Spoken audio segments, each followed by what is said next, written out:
alikuma jaliban na doya nyahunya baliko membe kerin gafonyine nyama ninyine belorin tolbe dahata betilin nalale mbali je kan mbali muy kan wodongo tolbe dahata le membe kering alingantilin nyulula nyuluna tamunela kambe dahan membe kering yo gafonyine nyama mbaliko ninyine belori jaliban na doya nyalbe dahata betilin nalale mbali je kan mbali muy kan wodongo ndolbe dahata le Afrojawa music. Badingolo Jula Finance itolle nata pour ka modu da handi nkale ko mune sone ata jenti ibe do ko la dawoda yela kodo di Jula Finance la yetama ya landi ye banko to Gambia banki o banki mindiate andon fanan hani dimasulungo la tili wotili ise cash power kino la modi yele ke bondi di bokono mobile top bo fanan nadal de ole be jamano kan sako jamfa jankano ate mandia walla al mobile top bo ki alla modi ye mini alon ko be Gambia dami alon ko ngawke lokumo mume be tili woro wuloto edunta Guarantee Trust Banko Bankono ni kodo kiye nin Jula Finance lela kabirim banjul fo basay isela kodo sotono jele bari manada wala de soni andiro kale atol mini alonko albe kombo ma famala alte la kunda bato mi alonko wala be 18 Kairaba Avenue Post Office Johnson Auto atol mini alonko albe soma bara anen birkama ba nga kunda le soto jele damini alonko di dutaje nyabiti nyaayele ikela kodo sotole atala kole ya puo kole ya kutiji wala na lafta kuma ko lo moyda nyin kuoto al kumandiro 013-8424-0426 079-4953-3233 079-4914-4674 013-8435-9749 074-3806-1440 wala Gambia fankono 953-9595 789-0011 439-2592 305-1432 Jula Finance Limited.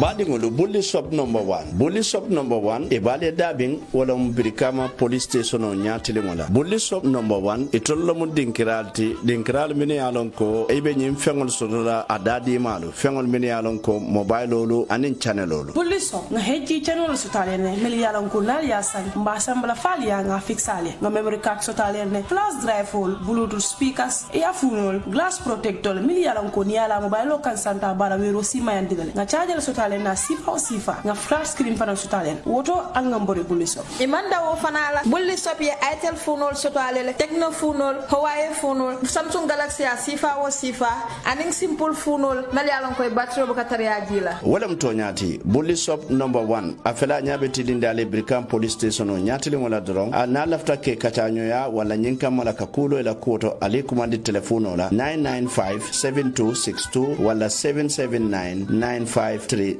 bully shop number 1 Jarama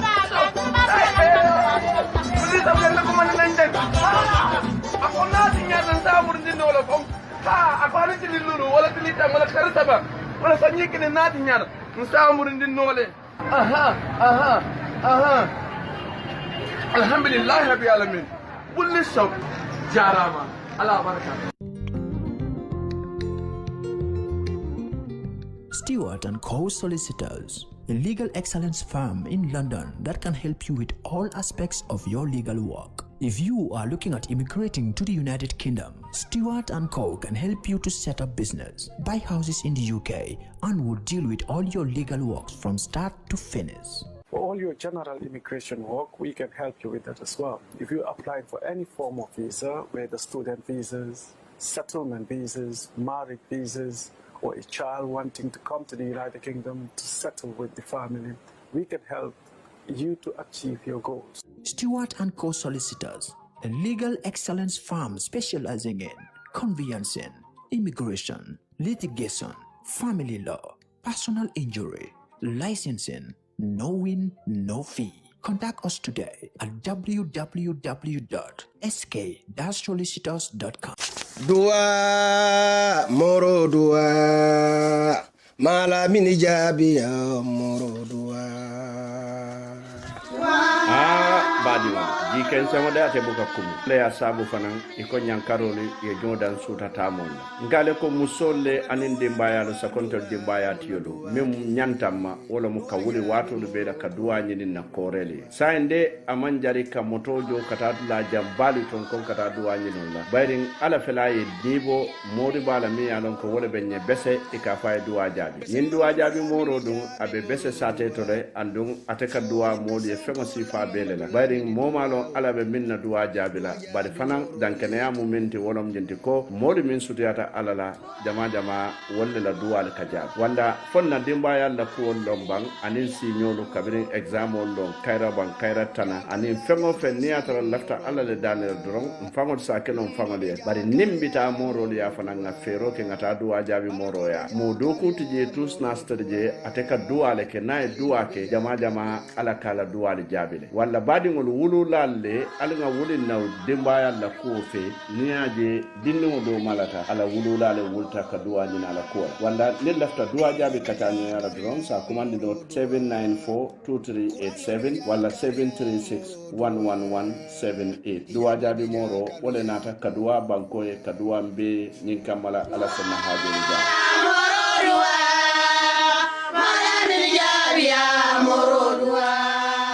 The Gambia Police Force, in partnership with Comfort Quality Services Limited, brings to you a new aluminium number plate for vehicles and motorcycles. The registration process starts with a payment at any Trust Bank branch. Prices are as follows. $1,100 is for vehicles and $630 is for motorcycles. Once a payment is made, simply bring your receipt and car documents to Kairaba Police Station or Banjul Police Headquarters and have your new number plate printed within minutes. We also have registration offices at Basse Police Station, Farafenye Police Station, and Brikama Police Station. Comfort Quality Services also brings you a service at your doorstep for customers with 10 or more vehicles that want to replace their old number plates. Call us on 203-6437 or 360-8628 and our friendly staff will come and collect your payment and deliver the printed number plates to your doorstep. Replace your old number plates with our new aluminum plates that are durable, international organization of standardization quality, and with a 75% visibility at night. Comfort Quality Services. We answer to all your quality needs. Jarume Photo Studio. Ibale damin wala mu Brikama Police Station nyatili wala jang. Nying Jarume Photo Studio eka battery lu wafile andum fanan eka business card lu dadale anin staff ID card. Bari man nada wala eka photocopy kele anin lamination. Imanda wala de eka netalo min sifake nyin netale bali ke kele bari fanan eka photo size ke mi yalon ko wolle be jamano ka. Imanna da wala de eko passport size pictures eko fanankele aning American passport size photos eka nyim fanankele aning visa size ni lafta nyin netale ndingon la pura alla kayti kumalo ituluka kalele joni eka fulama kalele wale ya kaliye nandi ibale damin wala mu Brikam Police Station on nyati wala Brikama nyambaye ila dinkira fulanja on to wolbe Mbalit Johnson on Gambia College nyati wala aning fara to fana ibale jere bari fana ibale busumbala Nescafe Johnson mi yalon ko wolbe busumbala silaba kan anin sanyang jamemba nyati wala gunjur dung ifelale gamtelo bala je doron wala na lafta netalo la wala passport size wala lamination anin nyinko ngamin be fali ali kumandi telephone auto 7822944 Jarume Photo Studio nyinna nata kalu da handi kabirin alla netalo to anin passport size olu sifa o sifa anin lamination nin photocopier ngale ko Jarume kolle nata ye bata bay ya daha dunde bankoka.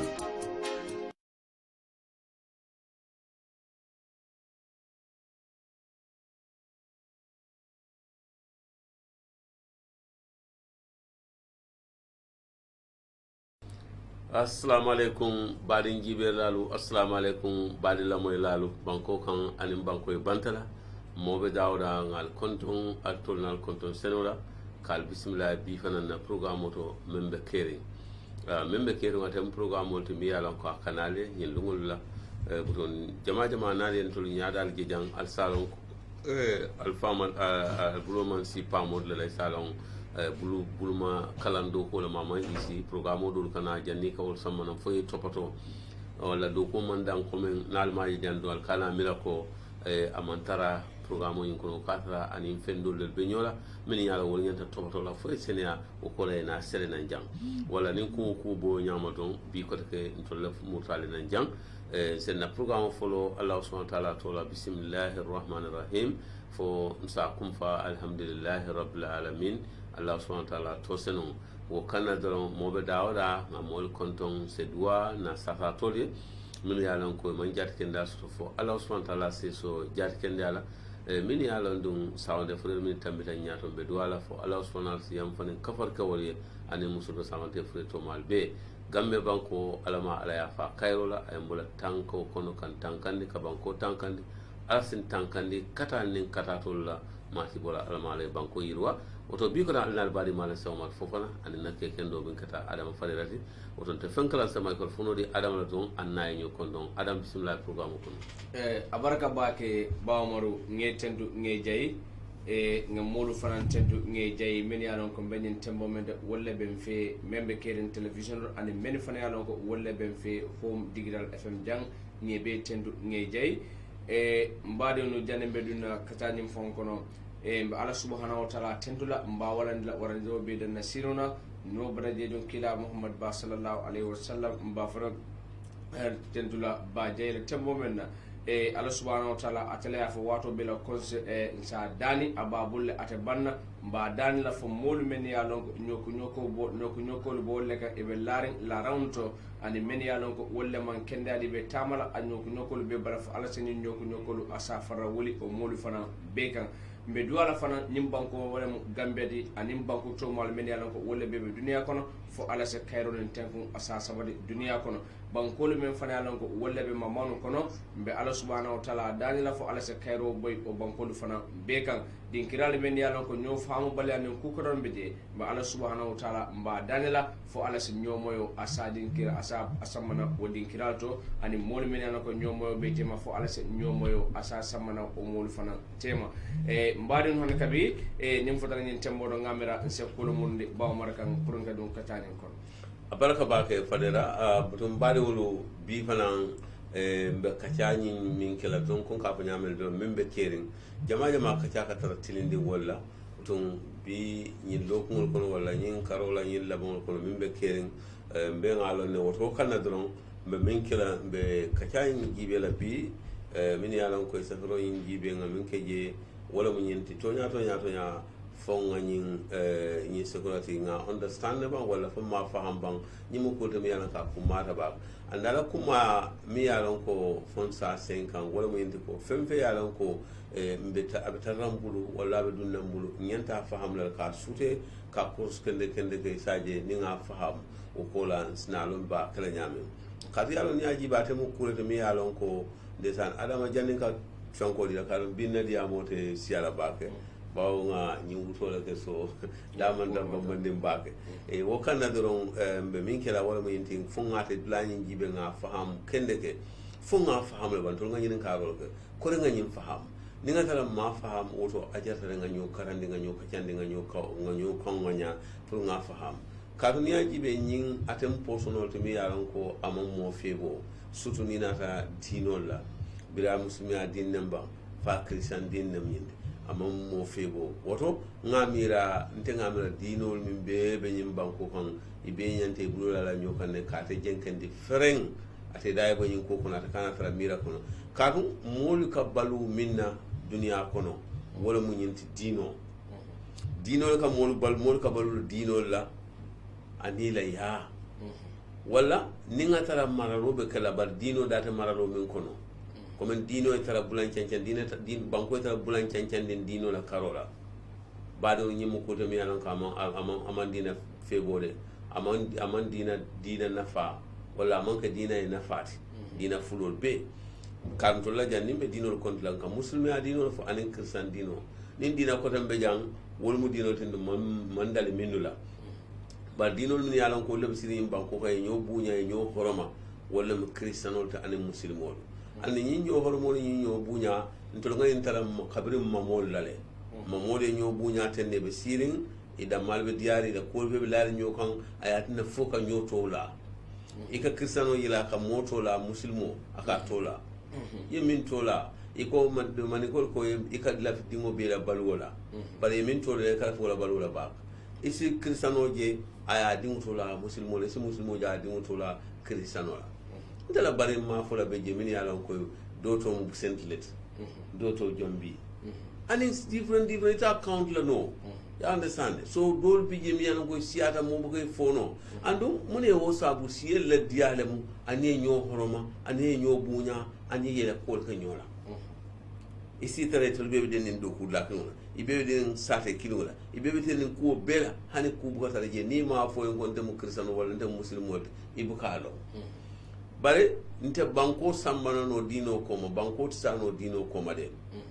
banko duniya kono ila yani la dino kata wala da ani banko balon ka banko bal minifo ya lemu anin dino kata wala da woto ntela fe minna birin kristan ban fo muslimin ban fo dina ko telen ban alinga nyin ko bonin na constitution ko ferem benu nyame ngata wanya bal min fon kan jaxale adama wala mu kabirin nunto gambia be sanji talulu anin nane wala be lunka lulo kon kumin bo nyama mune sanji talulu izal sanji talul ni fe sanji talul ni nan ni nga tarambe futa gambe siye be futa la wo koto woto gambe de dinni di sanji ala fondin ki aba kodi ka wala ni kumbo nyama mune man taranun kering bira man taranun tengani mi ngunu kabiro man taraje ngamun kole akula suto ngamun kole akula suto akon kuwo kunya mo development kata nyato dunia ko be mo nyato al bari nyato ta fana ka ko suro ko ko dalade min yen samba koma nse fere ko ngol bondi saje ngaten nyala ngata nyato bari fonyi yen na nyato ta kule maban wala fayna nyato ta kule tora hani nyimmantul la nyato ta tora ntere ngamin koroste ntol dina mol be brin krisan na musulma ni ngata ngayen dunina banko kan mba kala ten me bulo podla de muna nan ben bulo podla katun nyimu ikafa minna ko tubabu nyo fata matala tubabu nyo mi yala be fato ko nan ko ngatala do ya mi no ka ben kese mala fe ko dam muske wadan tankala fe mi yalo ka be ku hararin kese tabala wala jannimbo miram bumbul tala kala molu be dan nawon le sakrin dulal beto min yalon ko be ka fo gambe mu dina banko lati gambe mu dina banko ti yamela nyin ko yal min be kadu ngokono ali yamela to sembo ni na ko lel kam bonda kono kul ka gambe kono jang han sise bu ka fa wo nyon kotal le ka ke dunya din krado jel ka takki nyol munali yamela na sembo le wotu bang fale yamela na fahamo le wotu fente wotu fonga na dinol mi koroma kristiano li la kristian ya horom ya bunya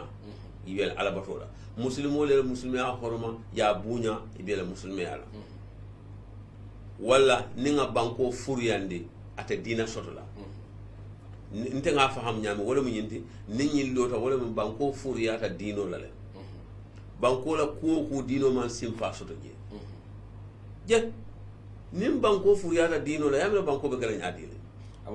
abo kole ala bakale jennin kam may ko funo murundi kan wala mu nyinti nyanta kan hakilotu alenga hakilotu nga moyle super islamic council ye press conference command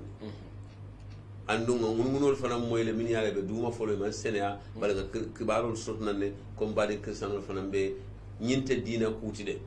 nyinte nyo saba dina kuti de alinga nyim faham bang kaje ko dina ta kering dino min lafta nyin nako nakke kanawol kal futu nyoy an niya fo safo hani fo yolo bari nin dino data banko la koto fem banko modi ya fili ko nyanta min kele dina considera jeko ni ko be diam la modi choji ba fole dina banko la ko la dino la ko ba fole nyinte dina kuti anu ngalo ne bira mara muro ko la jang islamic council and christian council wala nyota min itata na president koto ya min kete yaat den na ba fula ala wudi nyinde dina kuti de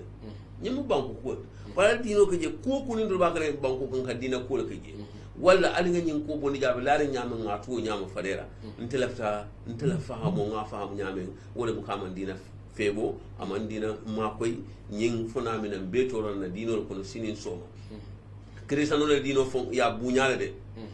kristano le dino horoma bakali ya bunya wala atne la kristano ya bambandi be taku kan kamma ni manka kristan kendo fon ni kristan kendo buka kengo muslimu le muslimu ya bunya wala nyama ya horoma ni manka muslimu kendo de muslimu buka la taala no yedi dino kulu nyine kono ye horoma nyine kono ni be dino kulu ya la do manindo e kala dino fona itandala dino simfami soto je ni o fana tilingala aka fahamle ko tonya nte be balu kan na yani na dino la kono bar sani le dino bondi banko la kol kon fereng nga dino da bondi je fereng ko dina te banko man ya soto dina la koto wala dino mai kansoro banko la koto ya mi rambe na dino kula nyaadi ne dino kula ba kula nyaadi be dino fula nyaadi le ni dino fatu man do fon ala ma ko mutna wala kana ta bula ba fule ko nte kan na ta le man dina kufo andi ta advice no dino ta force no dino la alin dina kunna ko bidin kristian kunda ko muslim kunda alin ngam faham na mamori yin tu nyame ya lare e ko alfal sita kulo men kay mafara alin kana o kulo fara ñine en kulo fara jele mafara ntolu na ada mun fonto le nyame ta mbe mun be dunna kulo faroto adama bismillah barka bake bawo maru nge tendu nge jay kuma kawnu la kuta andi beta da ngame ñine mu fente mi alon ko wala be kere nyimbanko kam ni nataji be me ya lon ko wala mu atani kuma kandi me ya lon ko ni watolo ko nyo sabol ni dia modbe kerin kuma kawnina me ya lon ko e ko commande secularism nyekere kuma kandi me ya lon ko bi gambian ko be nyo sabakala gambian ko be dia modu ke kala bare nyemu kuma kannade me ya lon ko amanjara pour nyo sabakala wara fendo e kala banko kam bare se jibe ke nyum kuma kawana Oxford Dictionary me ya lon ko karana balu advanced learners ila ka men ka fon kuma ka dinkirame na Oxford la dictionary in sewo jibe wole secularism ya fanyamen eko même banke wala nyindi ko the belief that the religion should not be involved in the organization of society, education, etc. wala nyindi ko dino manyan tarakadum kuoko kono dino manyan katarana balunya kono dino manyan kadum hanin na karan kono Oxford la nyin dictionary mi alan ko advanced learners dictionary wole secularism ya tolate wala nyama ko secularism is the belief that religion should not be involved in organization of society or education, etc. So wakama yida ne wala nyinde ko dino te dunnola na society kono wonen 24 na balunya kono andi dino te dunnola hanin na karanyalo kono odo nin tole man dino soto na balunya kono man dino soto na karanya kono annon tole muslimo nin kristano la mbe min tole woto mbe min tole nin tole man dino soto no na balunya lo kono dino man taraje dino mantara na karanyato odon tole be mun dunya sifa kono odon tole fonsem fon kumandino komo dina dunkelle duba misilumol nin kristianol nte keno la misilumol nin kristianol ti fo ayatara na baluñalu kono na dino e fintije nte keno la misilumol nin kristianol ti hanin na karawno to fon na dino ngakara nimman na dino lu kara na dino lu mbalon na nyaadile nyemu kuma wal nimman na dino lu kara ben na dino lu lon na nyaadile nimman na dino lu kara na dino lu tarno la na luwolum baluwol to andum nin ko mo misilmo nin kristiano lade na dino lu kam mem fonye wala nyindi ko na luwolum balwolu na dino nyanda ka finti jela bare sain ni luwan nata me ya lonko kuma kan kilin pet kuma kan kilin wala mina ka wodin tolla wodino ka na abonnin na balunya kono ka wodino ka abonnin na kanen na karan kono nyinta luwati me ya lonko tol sudar men na Gambia ni na dajibe secularism na keda banko kam ba folo da men keda society di abe society tinyala nyamen killing molu se kuo kuge adiate ita baynol dinola katum munamu ibe bankule kono me yalon ko dino la influence de sotola dino la sembo abe doyala dino te warala katun ko monamo luwa man sembe di dina la luwa e sembe di menna momo fankun ise menkeno yakeno kudo e banku do wat ote Gambia watino la e ko yirido nim fanta mununta e do mo nyala man kilin woto banko do la ado anin tolu Gambia na ado manke kilindi woto nin ko men tembela banko do lu fe men ya lon ko niwol manke ada kilindi banko lu men ya lon ko dinate la banko lu kan hadama de ye mira nyawnya ikela balwo tamandi wol nyam ye men fam mira wala mutal dinote Gambia te kene lo wo nyama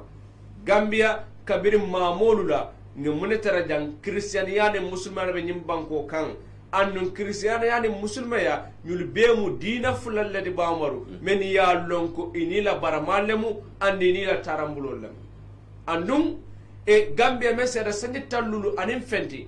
nyim banko bitaka wo tarambulolu la men ya lonko wona mu Christiano ne muslimolde e be dama ka nyim banko kan e be balu kan ni nyala me ya lonko hani tili killing mona talole aya foy ko Gambia Christiano ne muslimo fele ibe sonkola ata dina kola nte nana maje nte asa kero de bare nana maje annum nana mamoy mo fanan ne atara nyin dina fulo balu ke kam banko kanja men sera sande tallu nim fendi inana man dunyola inana man hani dala nyo saboke sako ka finti banta ka nyo saba woto mune batin na lum e luwa kuma kan kilin womina memba tinna wo dam malu tema wo nyo fahamo ani wo nyo bunya ni nyo hormon beje abe o diamo wulen andum e me ben falam barin e alfale men yalonko wolle be nyin dina koto fulo bela isa tanin hakilola isa lonko i tolu mamanyolu jandi tolu kana nyim palaso do men yalonko mamanyolu men ben nyim palaso do wol nana man hani bulu chodo ke nyola dino la fanara banko kanja woto i tolu fanan kana son kuma kan killing molu men ya lonko ila faka kuma kan nyin kata pour ka ke fantintindande pribe men nyini kan i kana so yebula wolfe pour ka Gambia la nyin dina fulodu ke sobe nyola secularism ko Oxford Dictionary ya define nyamen ko fenne mu me ya lonko dina taraba molla balunya to society kono dina ta kummayala anim fana hanna karam kono ala nga nyindi be Gambe nyinte tanduran to la baluwo kono ntolla baluwo mu luwolun dina lati ntolla baluwo mu luwolun dina lati nte kunde nin Christiano ni wobenum bunkilin ne fo sande mume na benum bunkilin men ya kalamta birim benum karandiru la wol ya nonne nin Christiano bunkilin birim be tata outpostina sande mume ma bunkilin luwolun ne Christiano la kala dino ke amaga chojita dammat luwolun somonda na wulde akala dino kele ndefana ni wuldan kanna dino nin kol ka nyame mbe nyokan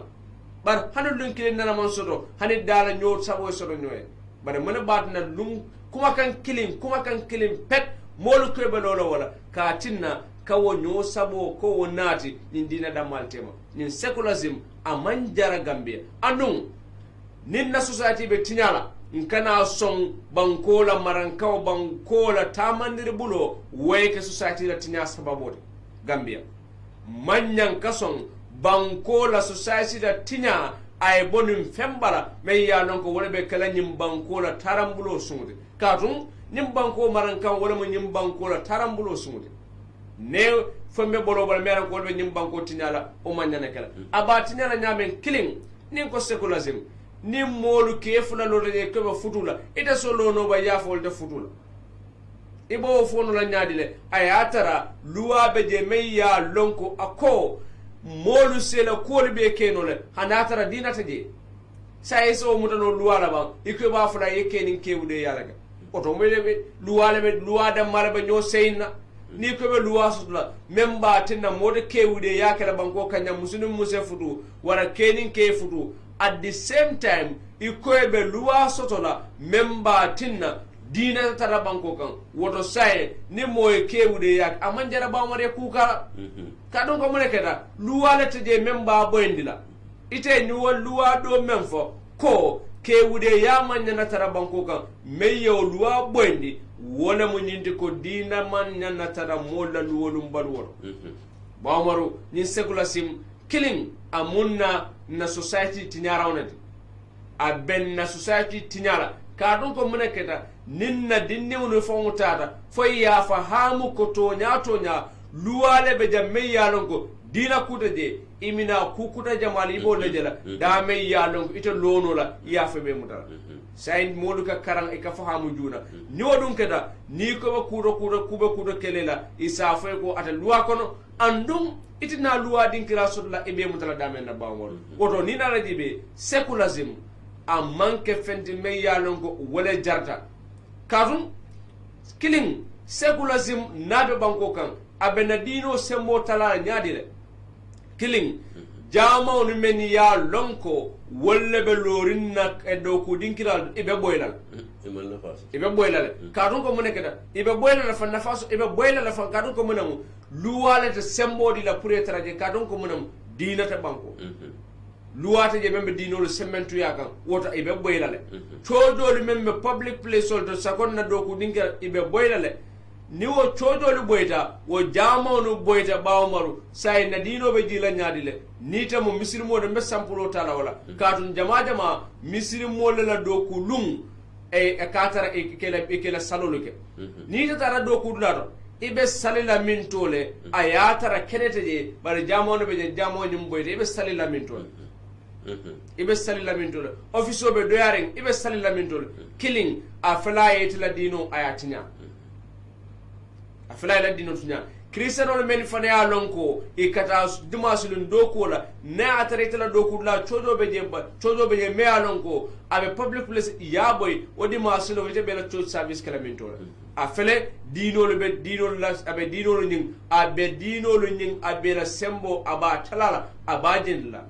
o ni na rajibe secularism ase gambia banko la dino ase sembo talala annum e ntollem glota jang wate nkanna dino lunke sementu ya nkanna dina nyaton kolu mola both Muslim Islamic Council and Christian Council mbere ke moy ke la dino sementu ya ka molu susundi dino kan baribe molu susundi no la dino kan nyaadile ayatara kuma kan kilim pet ilata pour ko dino lu ke fa wala ba mor nimbe ko la bag woto secularism kuma kanne meya lonko naadun tan na maran kankono asina dino asa tinyano annu asina dino lu lanjurno le both Islam and Christianity asebe jindino abarka adama kamuruna yindula ka kumata ba ka yalo ko ya fanya me ba kono fanandi kan nyame ba yirwandi kan nyame nun tonya nyine mo koto mo nyanta men fahamula yalo bi ye bi leje imala samaje bare ka jibe ni haklu ka fanandi yama ni nga jibe ni nyin kota ta falota jumalungo abe jarra mole jijuna mol ka jitala nandela do ko be do ku banko do ko mu banko la saratol let banko la duwala mu banko la do kote wo saratol talan nanne ka jiwato te fo official bento la sala le bang ngaji 12 ngata jumo sala bang hani ko do ko wato le wote bawo dino man kansoto luwa ko sanimbe do ko kana ni saratol le la luwala saratol le la woto ngamra be kelala fananko mbe falindro ge ko abe kuja masila na banko kande abe kuja ma bala sila na banko kan because so yato ya fo falindro ke jumoli e bula lungol kono dum men yal molta do ko ni ko ila ala watol kino wede da do ko dula ye do ko bule ko kala jom salol la hani ko ni mo fo modol saba ko he wosa keno e ma faham fo to damanu nko ntol boka biji be ka samala jube ko ibuka la bijibe de ikala samale jube andu nga fonu mole nen ko constitution mu wera malt e ba la kan ne fonwe ni bulata ko ne julo nyin sabaye fon mute count walle singuto ite fon le wera woni lade dukare ntebe min dane lawo badin dina molu kristanolu muslimolu mo men dinolo be bulu nga nyin tara no nyame nga to nyama nde mi mbulanda fon kono mi adi amo fon siandi mi mbulanda kono fon mo le fon lo kalu ndema nte nga mi da nyama na faale je akono nte nyama na faaje de nin na faaje de nte nyama na faaje wala nin ko mi yalon ka man na faasoto amanya na mira min yalon ko ke mi yalon de san ntolla karan ni taran na yin ndesan akola ta bala fa wata taran na university to ike fon ko use nyamen e ke fonna miro samba damento gente nko il kunto sme ba ko nyaw yenda man ata a jenta ayati ata keno bambodi ata keno bambodi hani tara mu university le to ite ba foli la ku karan najede jonna ko e boda mal karan naje ne pa jonda mal ko karan janin call yow la ko da ma karan je ibe fankelal kolu andi ite woluti ite de keno la woti ni ajibe nyimiro on to la banko jiki dalu fon nka jiki minila ma fo mo man sakundate mamma sakunda fo jande mbe karannal la min yalan kon dolla karannalu ila miro ntela jiro fe la miro bu ko fanu baake bawo ni be la miro yu tamandila e kam miro tamandila ado la le ya tambandila ila yala ya tambindila dinola balen kamen to la karannal patan ko min e karanono min ni diplomal nata fontol fon be kam bulo dila ni ibuka manika kan fono ay senea ibuka jula kan fono ay senea ibuka tuba kan fono ay senea ni be la kan folo suru kan fono ay senea ni be la kan folo don foy angale kan foje pa bas la kumo foje ni man docteur kolla kumo fono nje man angale kan dundi kan nyin kono mba min fola je wala mu nyinti ko hani nyimare ma londo soto kele ya tuje kele kan tuje kele dino tuje wala mu itla kuningoti bang hani nyimu kunim bali alati mbe jigiri min la fonke bulo wul ni sandon to ko nyinde mun santion wolle le kanyin kiskisir manel ke e kayen ku manel jibe ka ko ha duniya be ta kan nyamen nyanta nyin dina ko fon koros le ite ila muso ni muso be wala muso dino ya nyine dino la ya futundi dino la ila fengo be ya be ke dino ida imu kristian wala hanila saya ni fata dino ka tamaje nanama moy banjang luwa etaraje hanin na luwa ka menge ninna security banda nga bankola constitution right mindila kadila bare ma fa nyal kana saliba de hanide salo data je kun kana saliba na dino e mula ko kulan kawo kaje ndum banko yo fahamle bankola constitution yo fahamle mana kirim bas kan do le intellectual bula ndol ko be jikire minna mu kisire bunda be siaral man dula men kiskisal simin kafuno ma min si samano nyaato mune al haklo bulandi nyinna nko me jikire ngal dale bari khabriatul mankara ntol be takanne wala nal la karam wala takam bondi silo kan sama nyamo kon te sonnal la karam wala anu nalbe ben la karan naw karan na karan ila karan way jutundi la yala ni la dino ite la karamu zero lati wallahi adam ikaranta ila karan way bondi la ay jutundi la yala ay jutundi la ite la siela ay jutundi la dino la ila karamu zero lati zero amolati ite la karamu na faawo na fasoto kadu karamu menti wolen tiabo len ka bunda ele pour ni be dunna ka haklo la bunda ele ka kungo bunda ele place mira ku jamala bari momin na karawa yaade nakindi mira bari yalla wala karawa man nafa soto karam balo le fisata woti kadu ko itele karawa man kisisi soto je fo itele dino tara damen ila dino lo la banko kan iko nga dino daboni na banko tamande nyaato nyim kuma balet bari gambian ko ta sonna adam ntenga gambian ko lonne wu ala siala de diamolo siala bari ni ngata mbeñ sambala fo ngay samba referendum wala gambe ngol to sonna bira christian na fa muslimo molto sonna no kolta na nyama mbatu la je wala nyama molto sonna katum na karanalo be lala nyinele ko ite jikile la karanwala ye jikil ye karanwat ne jutu ntela mo manja ko de badna karanwa en jutu ndi manja ak yala ay jutu ndi manja ko la adola ay jutu ndi manja ko la dino la ndemu jahankol wala ndemu malambe fulolati nakarawa njituni na jahan kayala ay njituni na dino la ay njituni na fula yala ay njituni ite la karawa man nafaso ila karawa man nafaso de because momo yala ko abe karawa to la karan na jibe min ritata wala ka kan to la mos committee min ritata foi pareta wala ka kan al mamoti wala ka kan mos committee wala ka kan effective katun dino ye kulu ye bankola dino ye kulule ay kulu dino la min yalan kon min kritata wala ka kenna chokli dalti min yalan kon ma fay tulle ka ke fadal nim fen ko do bari e tulle la kan ka saraje tulle ha e kan ka saraje ila kan munande ko bunya dila dino ndolla bankola kuluro be dino ya dadu nga bele kono adam ke bal ni dino la nyo bunya nyinde luwati de luwa mbula o kuma ba Omar bari ngamira jang dunkira kirimbe je fonso fana nyambas do man wala nyindi ko bankola dibitelu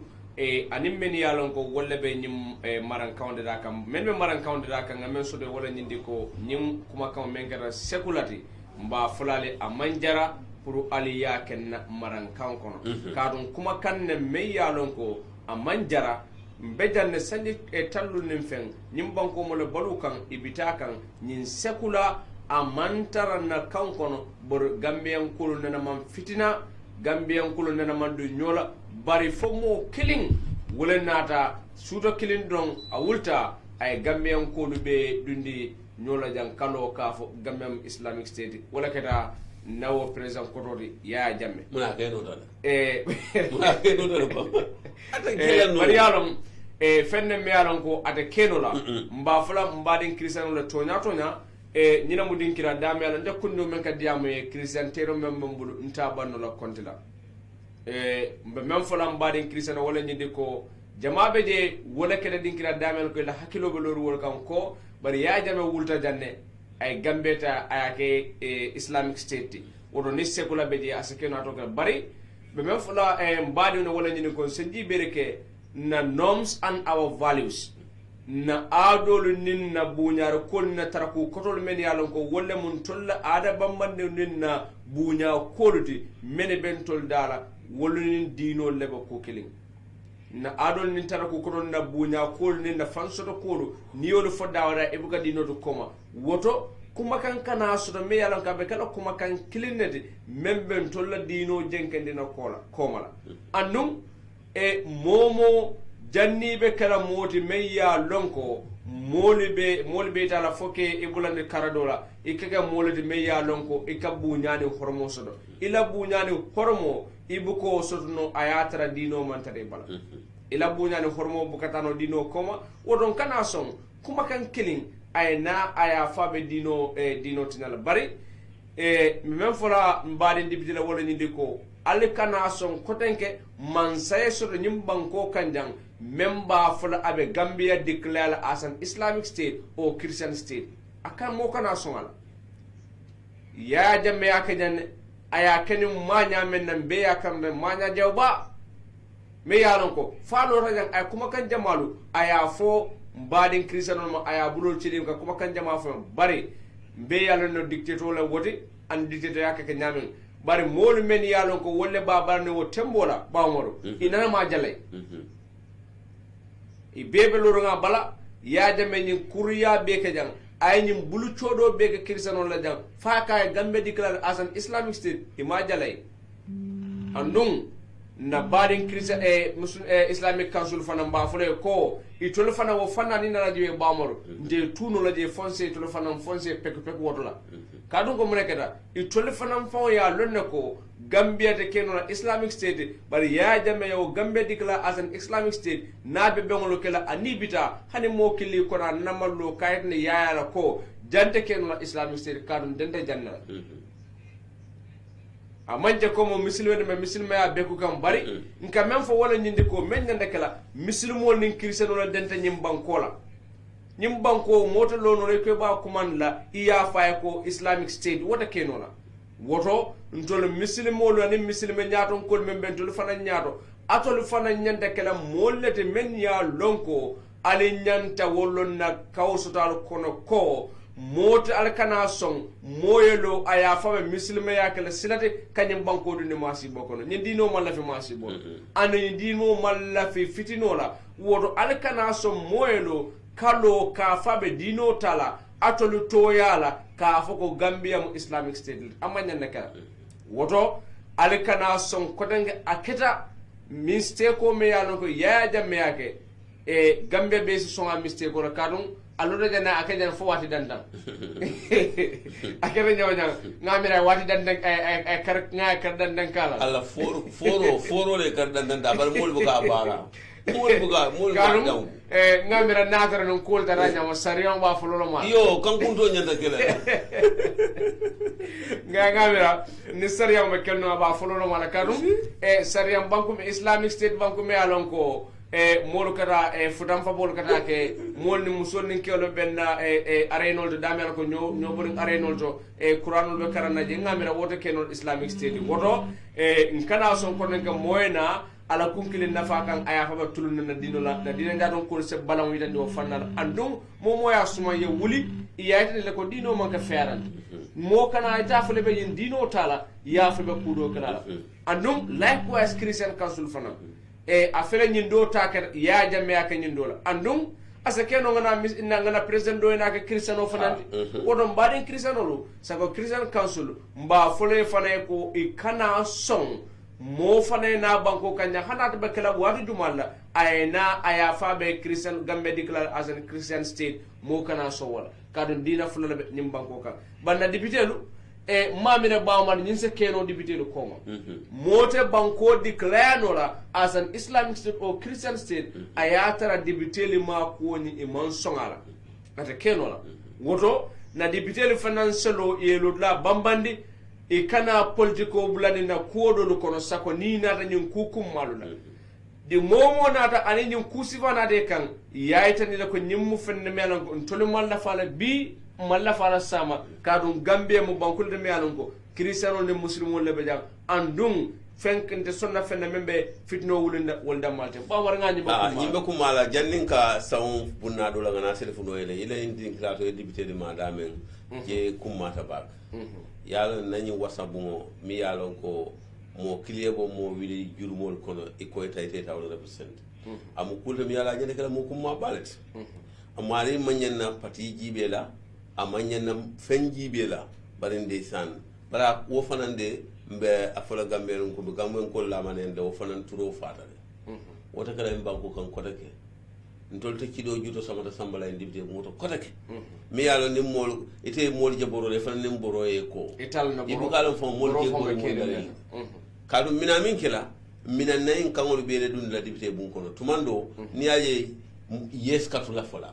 e buga moy ab kawno buga moy kamo buga moy andi la feka min fo min be hamo ko ta fo no la waya fo yes ha fo ya fo yes mina be bonda jide andu mina en kido juto sama tol be bonda jide sa dibite ya ta kala place sone ya tan nyim banko kande ngam molbe mol koros kande min ya non ko nay new democracy ngam mol min sindi dibite mol nyaabe be kande me be koros kan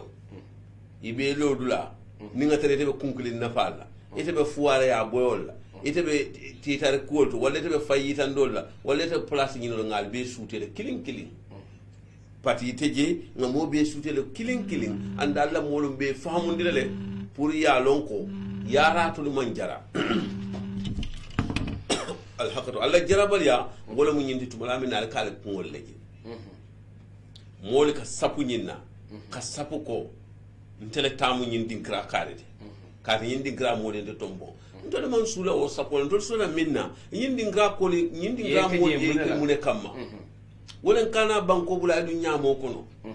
kana banko bula mo la kunkili na faal bonni je kana mo kunkili na faal je kana fon kunkili na faal jibe bari ñabal be kanne ko ni min be sanjilu do enjoy kay sa enjoy ko te be dandulale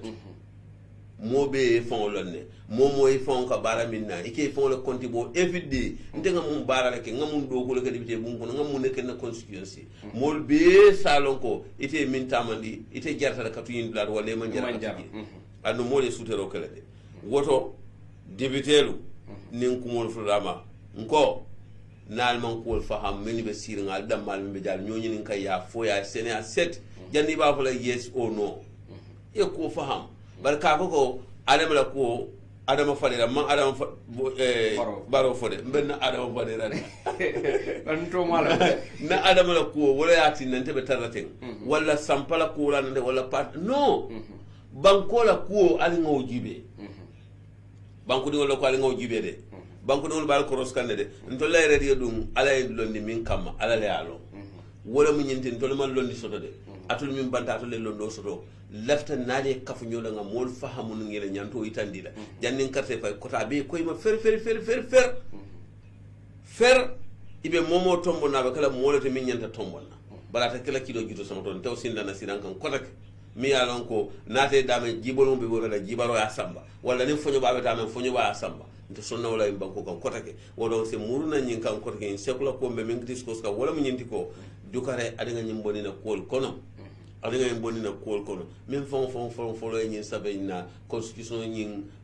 atondi draft nyin kono mala te yemira nyaadi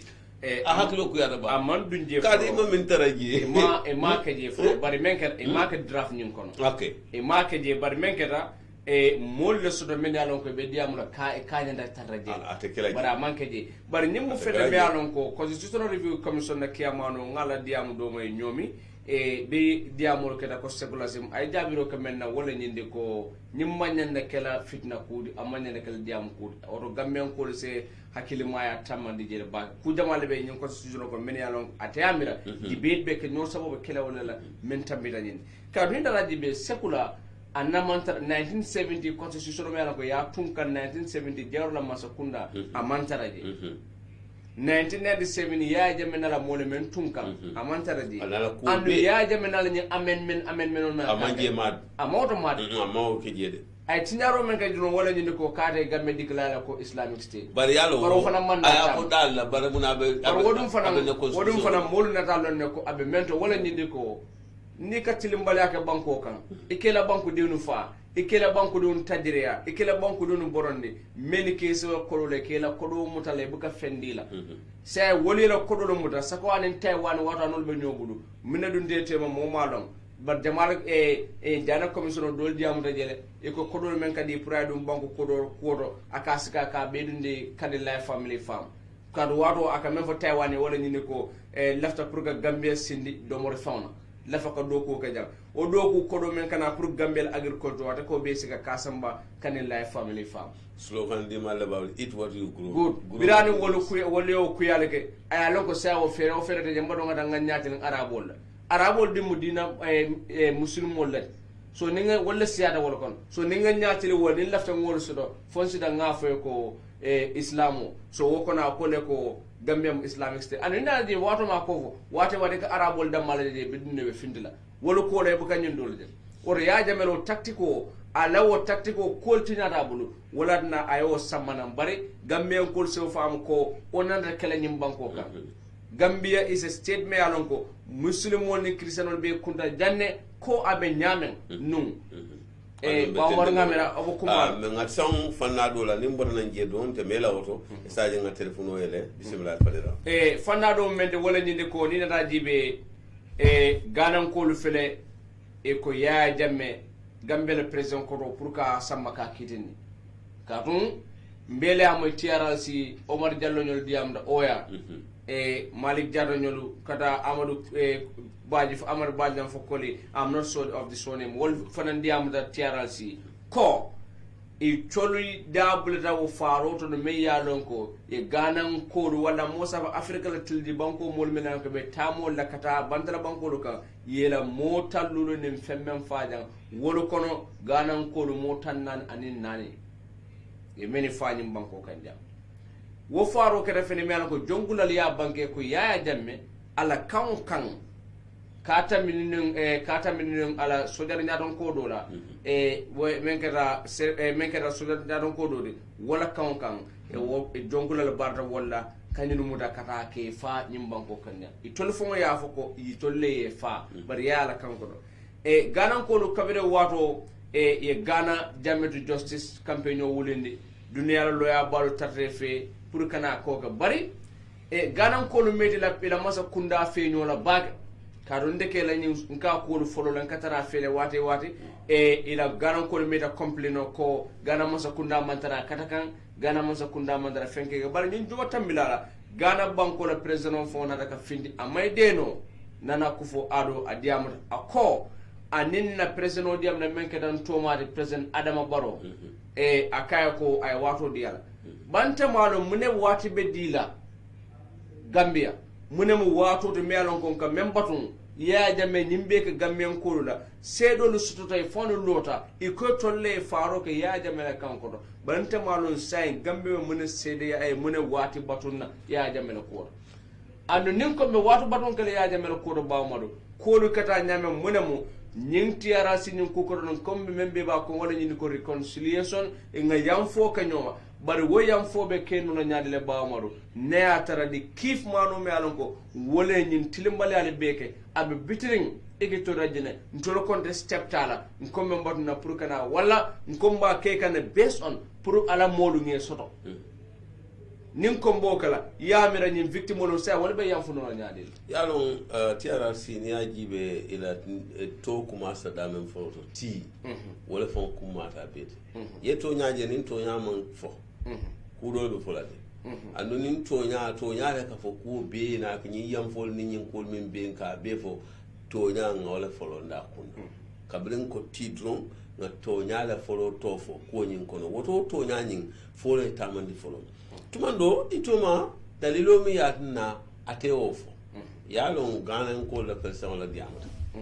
andun adiamata moleje wonyon atenyon alfa diamata wala mi yalon ka le mu gana la banko bela alfa di ide lafta wala man la fale carte fa wala man carte fa ko adam baro mum be banko bela alfa nyame carte fa ma fa lafta le man la fala atel mu gambe la person bi tilo dalilo mi na ko e batu abo fala gambe non fala abo fala gambe ko fala en kaatu ñim fala mu kure mi ala ko jama yon do la programme ka fa ni yajen ka membe kering kala ka wala fo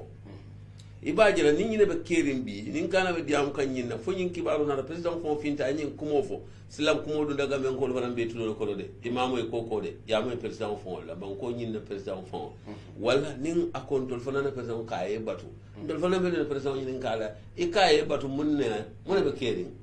kadu fab na si diam ite tade la banko mol fe kuol min min nyanta ka diam ya ko be manya na fura kuma do suta dala bu ka fo bari ku jama do fana beje fasifo ya nin ko man fo chodiro ni mun la kasiya wala mamira president baro be so no chodiro ni mun le taraje ku tande nyim banko ka min kuma da min tamida nyin kuala kadum Ghana ma fan sum bankolt Gambia ma fan sum bankolt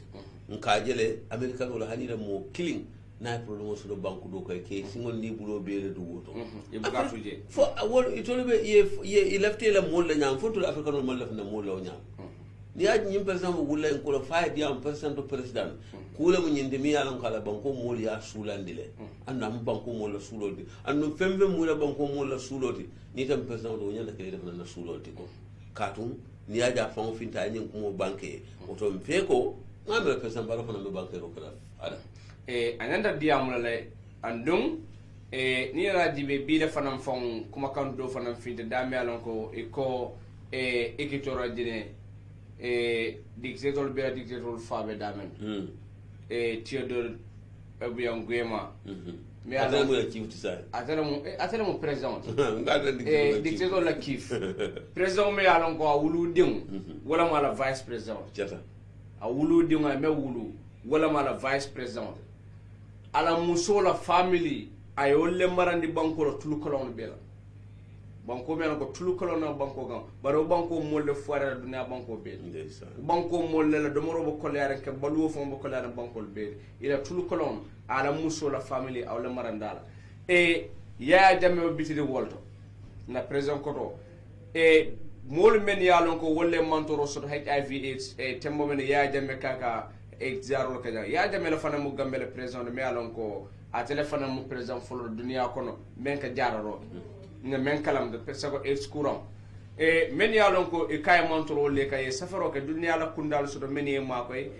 kata men ne minisa kundal men ne bantara ban ko tema kasama ekitoro dine bar ni kara fende me ya lon ko biriya samba ekitoro dine la embassy me ya lon ko be wolbe Ethiopia Addis Ababa kasamba kadi ito ekitore dina banko mola pour que ya jamme samanan ay ne danku gambela banko la kiti kunda bad yebam far e ko dadi la ya jamme bare mun nyanda kala gambia masa kunda say ne muy tolla sembo nyanda ka long fo ya jamme wolen sembo soro bankata mi gambe masa kunda dunia kono bi la nyanda ka long anyanda ka long nyaade le gambe masa kunda ni wulta e findira dunia kan kayitande ko yaajama me ya lonko atolo natan kam pour nga bonni jam pour fitno kanaga bara fil ay tilimbala ke najang ay kolike na banku diwni kadu ay ka gamen ko lela wolle lafta pour ka samane bara nyul ko de keleten ngama dunya be lud la talawtale kadu igitora dine bi niol Samsung iko fende duna la banko kam men ka mano dile ko ente mane dun la de menika fenko don ko enta adun la de na ma nyimbulay nana mami no o telephone la fon fadela wol yalla ko wol dol mo ko mol men ka fodoro bala ta keno la yalla nyim manke banku nim banku ko nyimu duniya ko le yalla bi min be dala sama be tata dol dala wala ta duniya ka nyoma ko ke haklo bula nyoko ka kace ka pol be ka fu nyoma kace ka pol be ka kelindi woli yela ata yalla diya mo fo yalla dicté do lon ne anana ko commande fo dicté do yam ko ba fo le ha na ko mo fo kamen hani ata dam mala ma fo mo gatara da ko fo so ni kumbo nyama ngama silence na telephone di molla min yalon ko lafta ka kacha nyin sekla pol la sayin baka lafta ka kacha la fala wolto nyi mo ko dum yalan ka kumata bak ngama sina telephone number di molla ka bi mbeni mol bula la telephone ko ngala nyi rosul dum number men di wala 699130 699130 9388430 9388430 699130938 men yalon ko wolle be bantala number e ba pesla le albe number ni albajare ba pin nanga kuma de la folo dum assalamu alaikum wa alaikum salam mbadin todi mani kan kuma ni min tole salamu alaji kun din kijera alaji tamam bisira e bismillah imam wala mun e bismillah imam mbari kondo na bake ngejo kondo kola nani blafeta keni musoye kudu o par bu misile molti baya o de karo mute kudu o misile mol lomba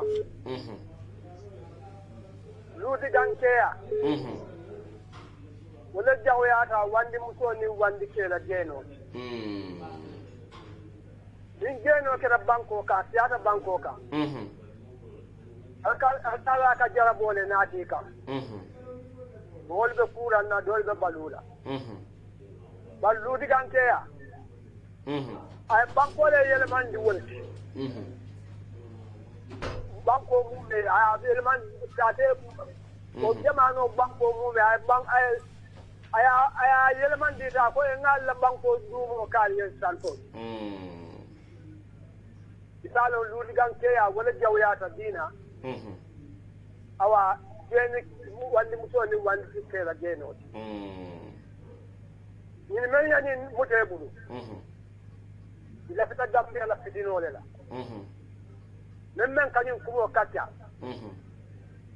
amanke yafo ko amanyan na kela ko bela fita fitino la imbonko ka kabrim mang independent soto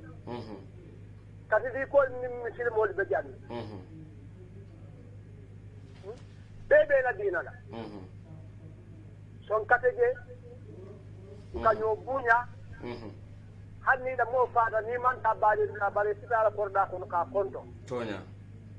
par wallahi ni ni dundi banko ka asidino mo da banno la ba be ka konek abaraka mbadin abaraka ngetindu ngejay sedota dilo assalamu alaikum mbadin toli mani kan ko wala min do ela de dio tala wala jam fala do mandi ela kayro hello assalamu alaikum maaleykum salam mbadin toli mani kan ko mani min do ngele mbuba so bil kama nyambaye bismillah buba lecturer at GTT, part-time lecturer at GTTI, and former lecturer at the Gambia University. Bismillah. Kula de Kermi Alonko is very sensitive. We need religious sustainability. When we are talking of sustainability, let it be squarely. Jawara la time, even before Jawara, Kabri religion not in the 18th century, up to Jawara's time. The constitution and laws have been very silent about religion. Let us not now come and politicize religion. It was started by Yahya Jammeh because he didn't differentiate religion and politics. Religion is beyond politics. None of us can misrepresent Jesus or misrepresent Muhammad. We are not messengers. even the messengers we are told that they are not in control. They are there to convey messages. Whether you call yourself a bishop or an imam, you will not politicize religion. The Bible is the constitution for Jesus and for the Christians. The Quran is the constitution for the Muslims and for Muhammad. Let's stop at that. There's no need putting secularism or solarism or barbarism or Christianism or Islamism, etc. No, let's be silent. Jawara has been silenced. It is nothing for the past 30 years of Jawara's regime. Nothing was put in that constitution, our constitution about religion. Christians, we are going there, church freedom, and they are religious tolerance. I am a Muslim, but most of my friends are Christians. Christmas, New Year, they invite me. Vice versa. Bishop Clary was dining with Imam Lamin Job, the Imam Ratib. They were dining, laughing together, and there have never been religious debates in this country. Bishop Odeku and others, and the Imams, the Supreme Islamic Council, etc., and Bishop Odeku and others, let them maintain their councils as they were before. But keep silence. Let's not politicize religion. There is no need to politicize religion. It's beyond us. It's here and hereafter. Let me politicize religion and mix society and remove religious tolerance from here, which we have found from our ancestors and grandfathers. We will be asked for it. So they cannot let Christians stop with the Bible, what the Bible says, go to the church, and whoever wants to be a Christian will become. Let Muslims follow the Quran to the letter, and then we stop at that. Let's have our councils, and then but not to put anything in the constitution or our laws, religious laws. All they have said it, and what he said is I agree with it, I concur with it. Are these people messengers? Are they here to change? We have religious tolerance. Let's leave it as it is. Let's leave it as it is. From 18th century to Jawara's time, it was silent, finished. Period. Baraka ngetendu ngejayi kuma kawno kender andung alfa bala ngodo dunu julo assalamu alaikum. Okay. Maaleykum. Mbadin todi mani kam kuma ne min tole. Assalamu alaikum. Juma? Andalam Bamfa bismillah. Okay. Ndenga menje nyen kuoto. Bankol men yen musu ya dande. Grupo lebje men ya nyinen kai sulatala ya nyinen kai la man sakundal bul. Bar fondo la Gambia molle bi jambang. Mennu sulata nyin ke musu ya la jambang. Nemna kafumoye ko grupo men ya complain ko isulata la croix kelwa ke Gambia. Bamfa mbedama wala nyinde ko secularism coming kuma ko me ya lonko dole be nyo sabakala anu kuma kande me ya lonko wala nyinde ko dinat tamno la na balu nyalo kono hani na karam kono mbolo fo kam fo akuma kawni a jartale pour katara na maran kawni to okay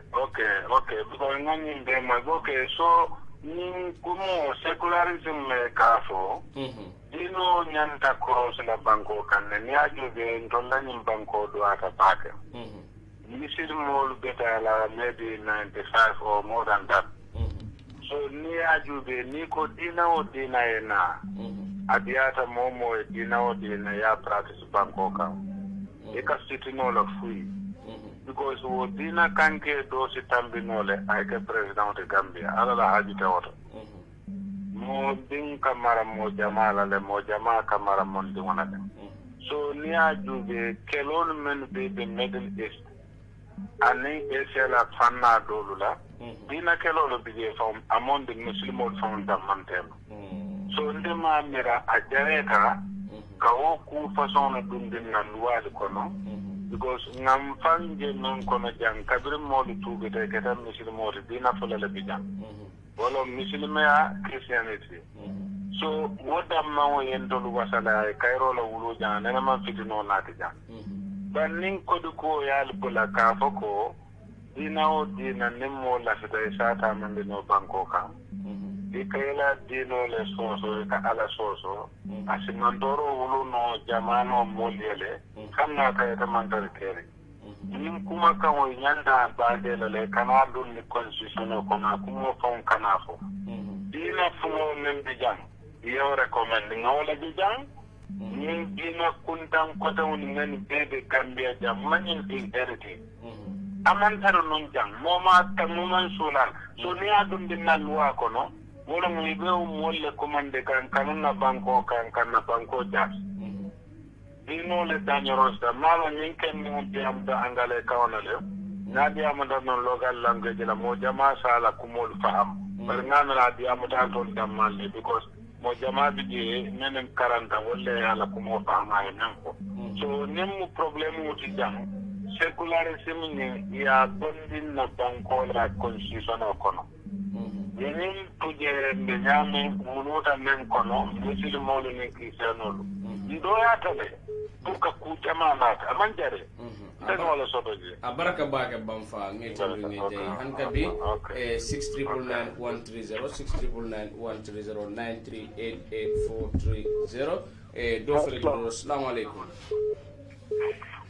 assalamu alaikum mbadin toli mani kan kuma ni min dole Lamin Touré kan kuma ni min dole bismillah Lamin okay le kuma mo ko la man ci abate ko min ban de ya ndira ya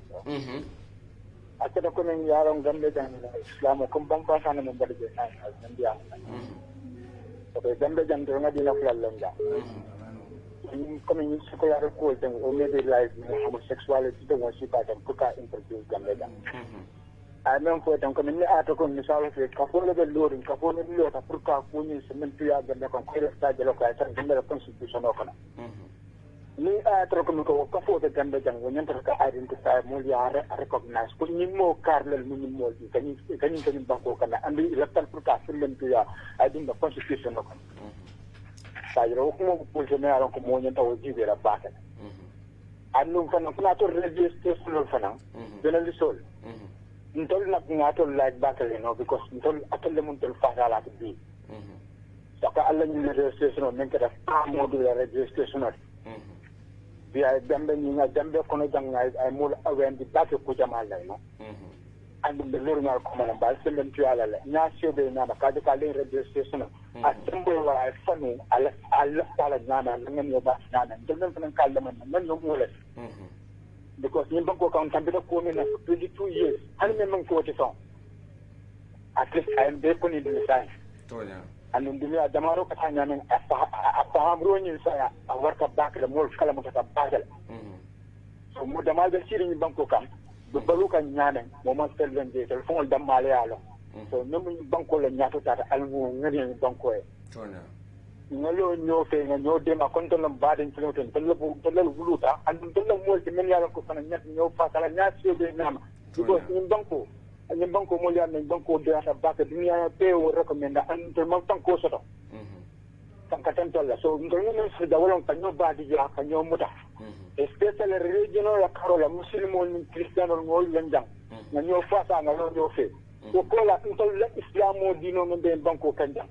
mol kamen be fo sai ndal islamo dino nyaton kol mo bukan to semben diano dino la karola me yaro ko fang mo se mo fono me yaro ko ka kontana bi to mo de ke fe ka mo ko kutu me yaro ka ni tan lore ni banko ka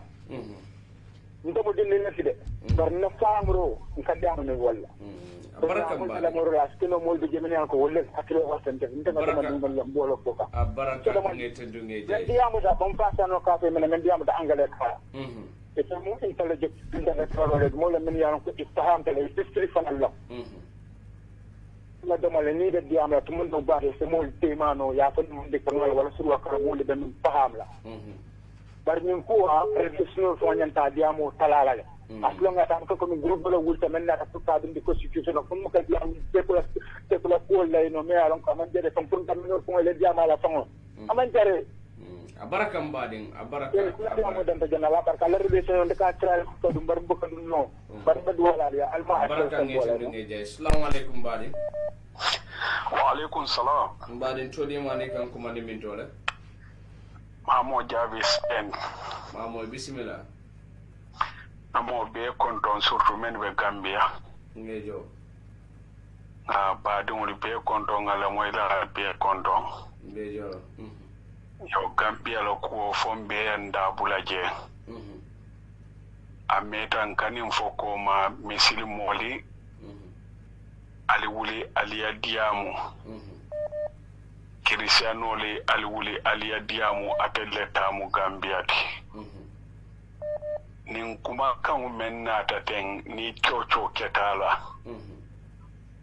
yo kuma kan na men ngalo natarin ba fola amo male ma mawulu Gambia kuma kan ni mu miro la te men ngala botanan dulale to yo bari nyinin karo mu menti men be mararin luwani na ko kiskisirol sanji talulu nin lulu koma o sanji talulu nin nani koma ila fita kani menke je fe ala problème wala jewa mbeta kan na dino nin Cristiano beta kan badi ya kan man saka wuli birin kumba ka banko be yayi ka fo misil mol anadua ni bota je safo Cristiano annali na dua problème manke mo be bala dino nin topoto kan kanyan tala nyame yo sai la fita kanindo men nati aka mununta natari be moli hakilo ila fita kajela sunya dum mol ma nyan sona ka moli hakilo sunya paski sinin abe kala muneti fenne mu menga lonko eko umaria menfo ferola menga lonko kansiti woto manyan sona wala la kansiti nin kuma kan ya bondi dame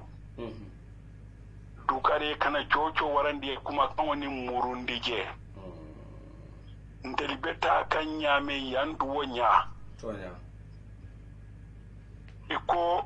mbe fola Gambia nolien turto ya samba jara dula iko ka kende atal ya dundi moto men kone na beta kan ko keto fonyo jang atega drive fo ja ajia men dundi ka bondi ate ya mira drive fo bo wutu ko wol itel tata doron jani kana yata tuto jiani wutu je fereng abaraka bakam badi demokrasi mbatude demokrasi nyantalo nani wala sodo dandula nyanto elonda abaraka mbadi kare ya bondi dame ya murundi abaraka ngete mbeta kanya men ngata wonya ala baraka abaraka ngadota julo assalamu alaikum wa alaikum assalam mbadi todi mane kan kuma ne min dole ndom lam fadara ndokuma do tiyanne bismillah jeba ka yaro do ko tan tanawtanande yo alla ka tabe kuma kan tonya barbuton alkamin fonande almaala en tan kawa min duniya fitino min beede keerin tri kota be munginati Gambia nin ko nyatan kan ben ko di wala alkana min ba ko nya to almaale be sondo mo fale tonya karo nin kun ka be kira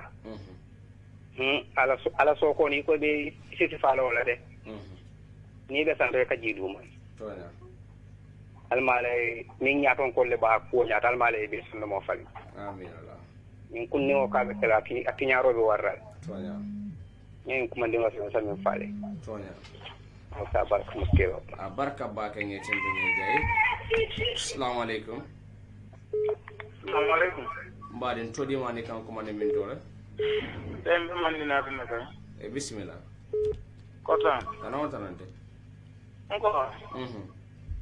Anto nantam fan kontu wala ngamude ke alala Gambia janda polo. So sane nyin ko ke do nyama. Hane be on fa all les femmes de salantol.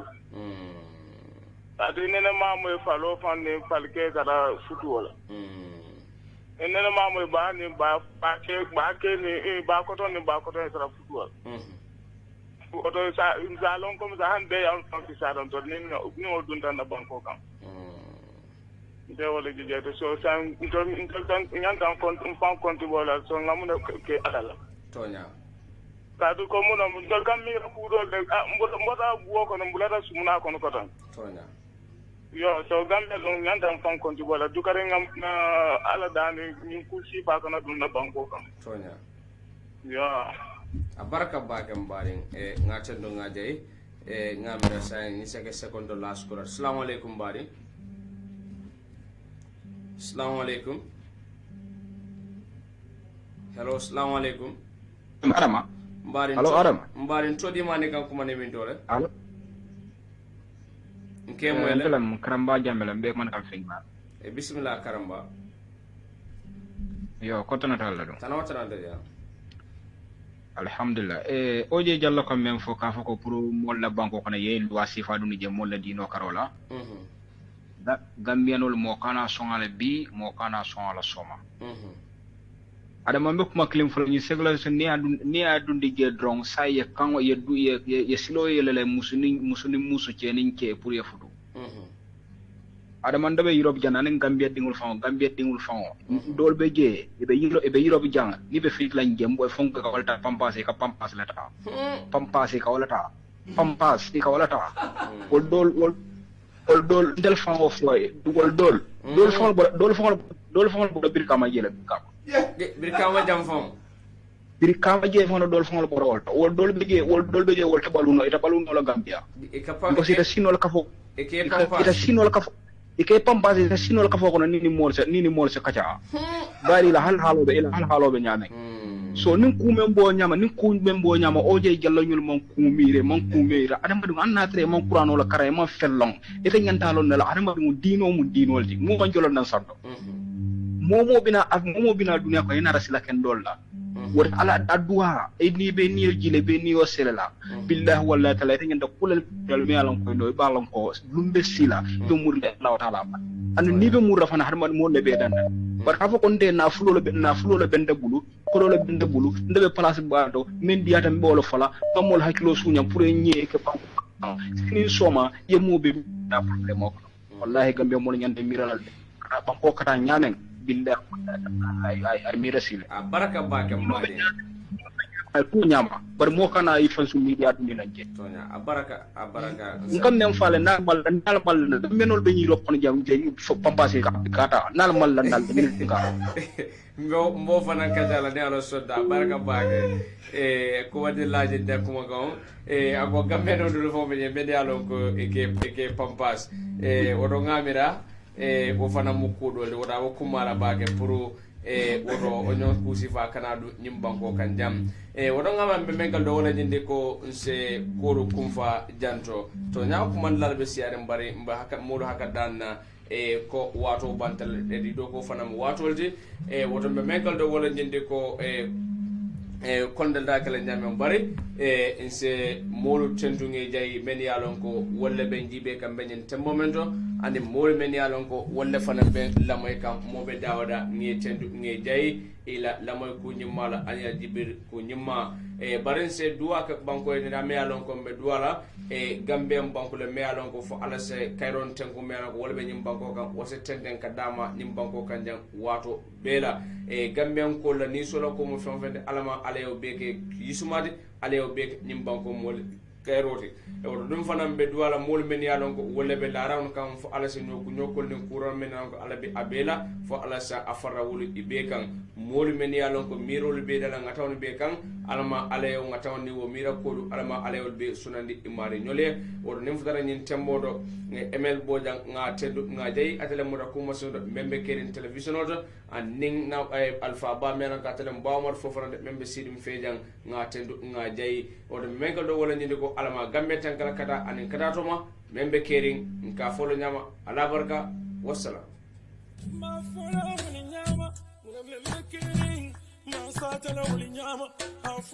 butongo mbadiŋol mbe mo be salamu la a togo na kontoŋo la mba fula mole ko toña fo tumo sita muna ko bono mu ba tiyol ti bari ñakulu malo kalero kono mu ba kunkolo faŋole ti kuno dampaŋo na siŋo me kuno nafa kuno yo lonne butongo mba fola a ñanta fola ñame butongo membe kering mba fola wala ñama membe kering ma fola wuli nyama muna membe kering yo ma satala wuli nyama muna membe kering ma fola wuli nyama muna membe kering yo ma satala wuli nyama afo pamudu muna sata afo dunia bebe la mai afo pamudu muna sata afo dunia bebe la mai membe kering ma fola wuli nyama muna membe kering ma satala wuli nyama afo jawa music baadiŋolu jula finance itolle nata pour ka moolu dahandi nkaali ko mune soneyata jenti ibe do ko wala dawoda yela kodo di jula finance la ye tama ya landi ye banko to gambia banki o banki min diyate andon fanan hani dimasu lungu la tili wotili ise kaspa wa kino la moolu yele ke bondi di bokono mobile topo bo o fanan natal de ole be jamano kan sako jamfa jankano ate mandiya walla al mobile topo bo ki alla moolu ye min yalon ko be gambia dami yalon ko ngawke lokumo mume be tili woro wuloto idunta Guarantee Trust Banko Bankono ni kodo kiye ninjula finance lela kabirim banjul fo basay isela kodo sotono jele bari manada wala de soni andiro kale atul min yalon ko albe kombo ma fa mala alte la kunda bato mi yalon ko wala be 18 Kairaba Avenue Post Office Johnson Auto atul min yalon ko albe soma bara anen birkama ba nga kunda le soto jele damin yalon ko di dutaje nyabiti nyaayele ikela kodo sotole atala kole ya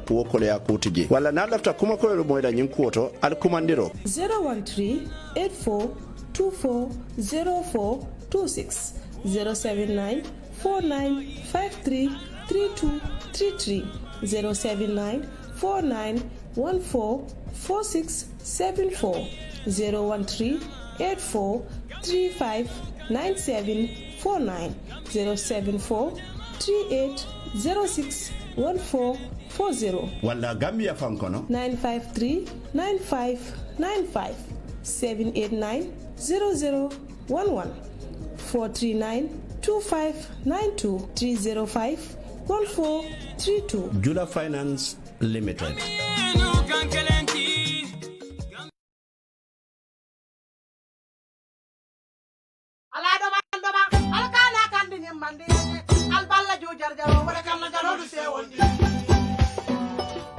Badingolo bully shop number 1 bully shop number 1 e bale dabing wala mbirikama police station o nyatile ngola bully shop number 1 e tollo mo dinkiral mini yalon ko e be nyim fengol sodola adadi malu fengol mini yalon ko mobile olu anin channel olu bully shop nga heji channel sotale ne mili yalon ko nal yasan mbasambla fali ya nga fixale nga memory card sotale ne flash drive full bluetooth speakers earphone glass protector mili yalon ko ni ala mobile kan santa bara wero sima yandile nga charger sotale na sifa o sifa nga flash screen fana sotalen woto al nga mbori bulli shop imanda wo fana la bulli shop ye itel phone sotale techno phone Huawei phone Samsung Galaxy a sifa o sifa aning simple phone mali alon koy battery bu katariya jila wala mtonyati bulli shop number 1 afela nyabe tidindale Brikam police station o nyatile wala drong ana lafta ke katanyo ya wala nyinka mala kakulo ila kuoto alikumandi telefono la 995-7262 wala 779-9530 Bully Shop number 1 Jarama.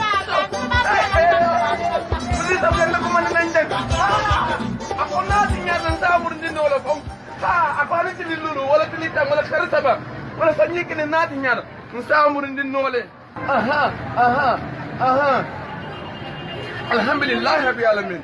Bully Shop Jarama. Allah barakatuh. Stewart & Co. Solicitors, a legal excellence firm in London that can help you with all aspects of your legal work. If you are looking at immigrating to the United Kingdom, Stewart & Co. can help you to set up business, buy houses in the UK, and would deal with all your legal works from start to finish. For all your general immigration work, we can help you with that as well. If you're applying for any form of visa, whether student visas, settlement visas, marriage visas, or a child wanting to come to the United Kingdom to settle with the family, we can help you to achieve your goals. Stewart & Co. Solicitors, a legal excellence firm specializing in conveyancing, immigration, litigation, family law, personal injury, licensing, no win, no fee. Contact us today at www.sk-solicitors.com. Dua moro dua mala mini jabia moro dua. Badi man jiken sama da te buka kumu le ya sabu fanan iko nyankaroli ye jodan suta tamonda ngale ko musole anin dimbaya lo sakonto dimbaya tiyodo mem nyantama wala mu kawuli wato do be da kaduwa nyinin na korele sainde amanjari ka motojo katadula jambali ton kon kataduwa nyinin la bayrin ala felaye dibo modi bala mi alon ko wala benye bese ikafa duwa jabi nyin duwa jabi moro dum abe bese sate to le andum ateka duwa modi e fema sifa bele la bayrin momalo ala be minna duwa jabila bari fanan dankene ya mumenti wolom jenti ko modi min sutiyata ala la jama wolle la duwa al kajab wanda fonna dimba yalla ko lombang anin si nyolu kabirin examo lon kaira ban kaira tana anin fengo fenniata lafta ala le danel doron mfangol sa kelon fangole bari nimbita moro ya fanan na fero ke ngata duwa jabi moro ya mo doku tije tus naster je ateka duwa le ke nay duwa ke jama ala kala duwa le jabile walla badi ngol wulu lalle alga wulin naw dimba yalla ko fe niaje dinno do malata ala wulu lalle wulta ka duwa ni ala ko walla ne lafta duwa jabi katani ala dron sa commande do 7942387 walla 7361178 duwa jabi moro wala nata ka duwa banko e ka duwa mbe nin kamala ala sunna hajeli ja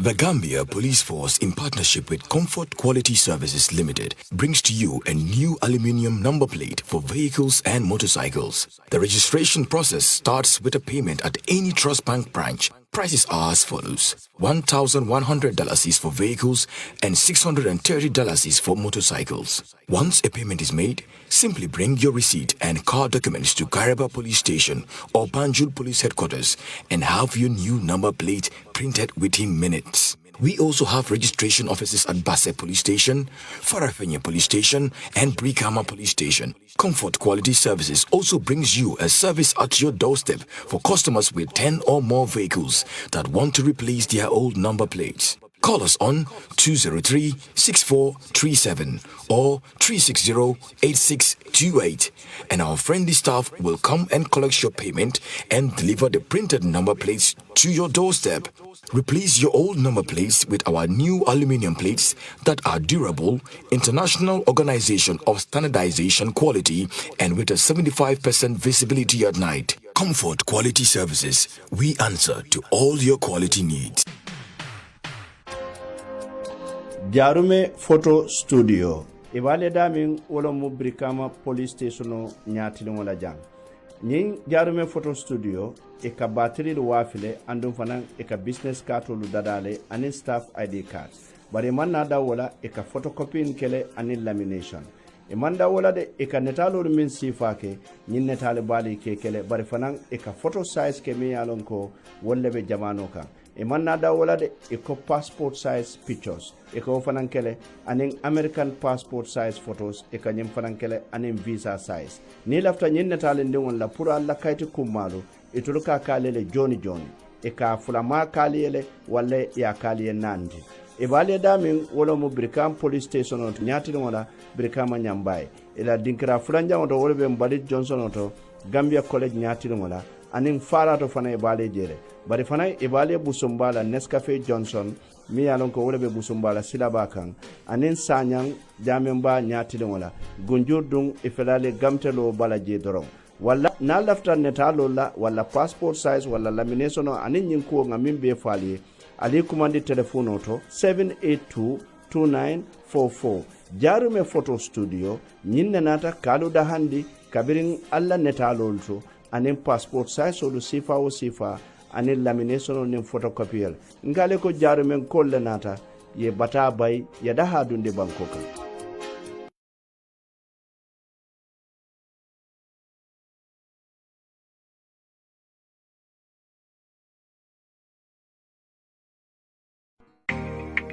Jawa music. Baadiŋolu Jula Finance itol le naata pour ka moolu dahandi nkaali ko mune soneyaata jenti ibe do ko la dawoda ye la kodo di Jula Finance la ye tama ya landi ye banko to Gambia banki o banki min diyate andon fanan hani dimanche lungo la tili wotili ise cash power kino la moolu yele ke bondi di bokono mobile top bo fanan natal de ole be jamano kan sako jamfa jankano ate mandiya walla al mobile top bo ki alla moolu ye min yalon ko be Gambia dami yalon ko ngawke lokumo mume be tili woro wuloto idunta guarantee trust banko bankono ni kodo kiye nin Jula Finance lela kabirim banjul fo basay isela kodo sotono jele bari man da wala de soni andiro kale atul min yalon ko albe kombo ma fa mala alte la kunda bato mi yalon ko wala be 18 Kairaba Avenue Post Office Johnson Auto atul min yalon ko albe soma bara anin birkama ba nga kunda soto jele da min yalon ko di du taje nyabiti nyaayele ikela kodo soto de atala kole ya ku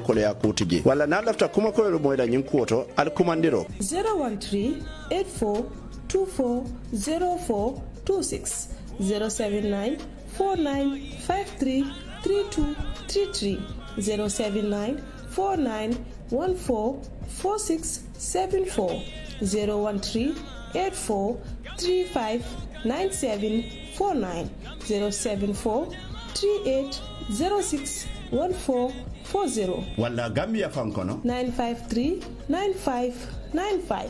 789 0011 439 2592 305 1432 Jula Finance Limited.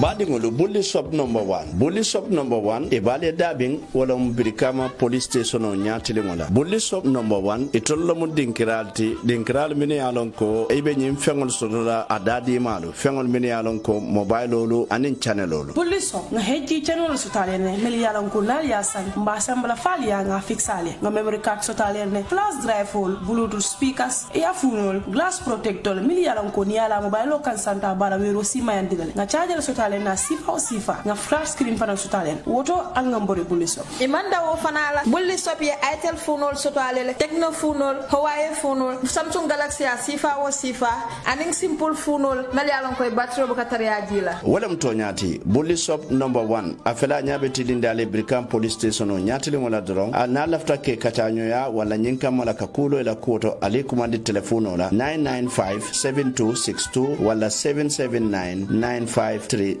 bully shop number 1 Jarama